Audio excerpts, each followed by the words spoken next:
What's going on, everybody, and welcome back to Comic Breakdown. In this video, we are jumping into the final issue of Deadly Neighborhood Spider-Man with issue number 5. And man, has this been a trippy, psychedelic run. Peter Parker traveling to sunny LA to conduct some experiments with Crystal. But then awful nightmares begin afflicting Peter after he came in contact with an ancient magical rock. At first, the visions filled with strange monsters, mazes, and a flame-dyed version of Spider-Man. This all seemed like nothing more than a bad dream. That, of course, until a monstrous demon bear crashes through the barrier between dimensions to deliver a message. Spider-Man has 3 days to find a mysterious maze and defeat the bear within inside. If Spidey loses, the Nightmare Realm will overrun the real world. But time is running out for both worlds, and Peter has come face to face with his horrific nightmare doppelganger. So make sure you guys have subscribed to the channel, make sure that you like this video, and with that being said, let's dive into this breakdown.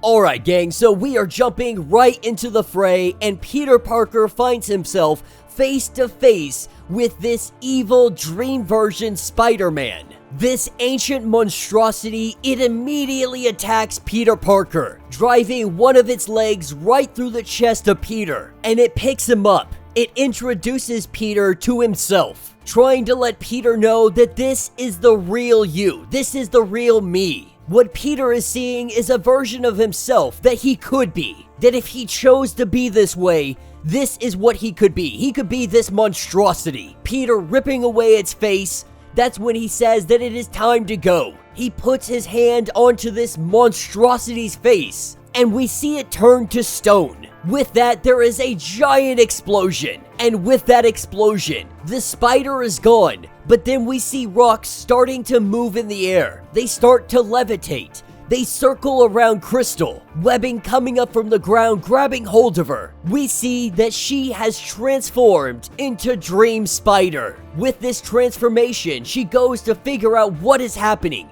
Maybe Peter knows what is going on, but she finds Peter bleeding out on the ground, appearing to be almost dead or at least on the verge, having a giant hole right in the middle of his chest. Peter is still trying to figure out what the heck just happened to Crystal, and the truth is, she has no idea, but she thinks that she needs some kind of cool name to go along with her look. Peter telling her that Spider-Woman's already taken, Stone Spider sounds kind of nice, but she goes with Dream Spider. That's when Peter looks over her shoulder to see that the demon bear is coming after them. The demon bear trying to track them down because he knows if they can get home, this means that they can heal the sickness. And you would think that the demon bear would want them to make this nightmare world better. But the saying goes, the devil you know is better than the one you don't. But our two heroes, they are able to escape to their lab, with Dream and Spider-Man making their way in.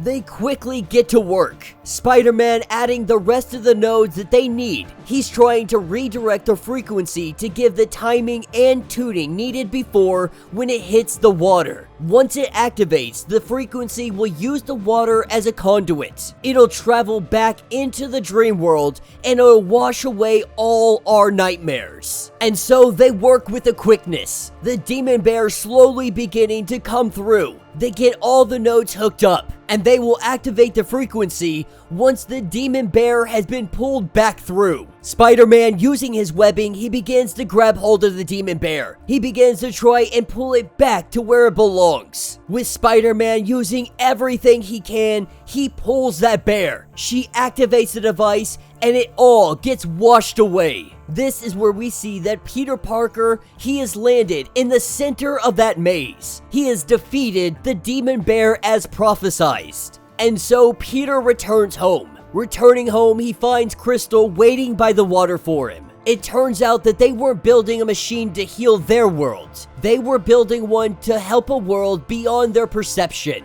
the world of all stories and dreams. Picking up the next day, Peter is saying goodbye to everybody. Now that his work here is done, it is time for him to return home. With some inner dialogue from Peter, asking how do we know what is real and what is not? If we trust only our senses, we'll often miss the deeper meaning behind us. Even a spider's sense only warns of danger, but it doesn't show him the truth. The truth is for him to discover on his own. It's for all of us to discover on our own journeys, connecting and listening to each other's story, and hoping that one day makes sense out of all this thing that we call life. And that will be the end of this story. So let me know what you guys think down in the comments. So this was definitely a fun story. From issue number 1 to issue number 5, this far surpasses anything that is going on with the Amazing Spider-Man. The artwork is completely gorgeous, absolutely psychedelic. It is so much fun. Not only that, we just got a new spider person. Now, if and when they are going to utilize her, that's going to be very much up for debate. I think that they're going to ditch the idea of going with Dream Spider and they're just simply going to call her Dream. I've even seen some news outlets call this the new hero. Dream Spider is the darkest take on Spider-Man since Venom. But Dream Spider has all of the abilities of Spider-Man with a few added bonuses. Her demonic claw hands work wonders for slicing and destroying monsters in the dream world. Also, thanks to the mysterious rock symbiote, Dream Spider can also grow into a giant, summon a swarm of crows from her wrists instead of webs, and she can fly. While this symbiotic artifact brings out the worst in Peter Parker, within the dream world, where nothing is off limits,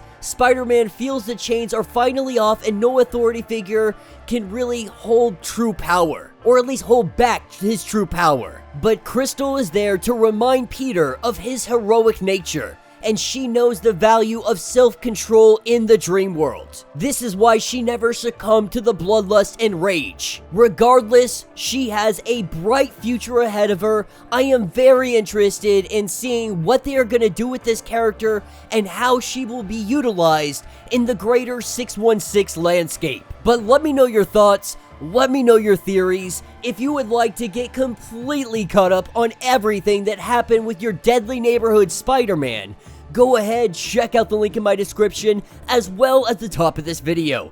It will get you completely caught up on everything going on with this story. If you would like to support the channel, you can always do so by joining the channel membership.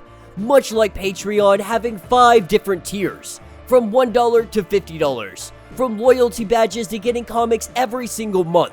Not only does this help out the channel tremendously, but you are getting tons of perks in the process. If you are unable to do this, do me a favor, subscribe to the channel, like this video, hit that notification bell, and with that being said, until the next breakdown.